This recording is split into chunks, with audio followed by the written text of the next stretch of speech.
ইউরোপীয় ইউনিয়নে বাংলাদেশের তৈরি পোশাকের রপ্তানি বর্তমান অর্থ বছরে প্রথম 7 মাসে অর্থাৎ জুলাই থেকে জানুয়ারির সময় প্রায় 4% কমে গেছে। যদিও এই সময় সেখানে সামগ্রিক পোশাকের চাহিদা বাড়ছে। তথ্য বলছে ইইউর 27টি সদস্য দেশে রপ্তানি কমায় আমাদের মার্কেট শেয়ারও কমেছে।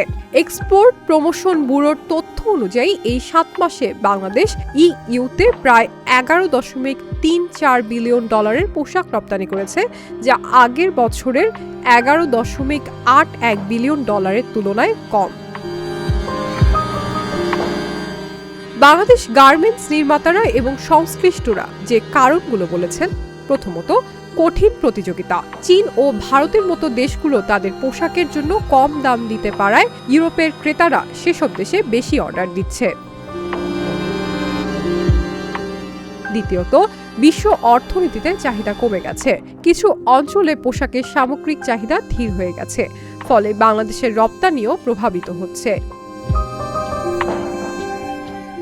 তৃতীয়ত, মূল্য প্রতিযোগিতা। ক্রেতারা সাধারণত সর্বনিম্ন মূল্যে পণ্য কিনতে চান, যেখানে কম খরচে পায় সেখানেই অর্ডার দেয়। চতুর্থত, ভবিষ্যতের চ্যালেঞ্জ। ভারত এবং ইউরোপীয় ইউনিয়নের মধ্যে একটি অবাধ মুক্ত বাণিজ্য চুক্তি হওয়ায় ভারত থেকে পোশাক রপ্তানি এবং শুল্কমুক্ত সুবিধা পাবে, যা বাংলাদেশের জন্য আরও কঠিন প্রতিযোগিতা সৃষ্টি করতে পারে। Shiny Alam Chowdhury, Dhaka journal.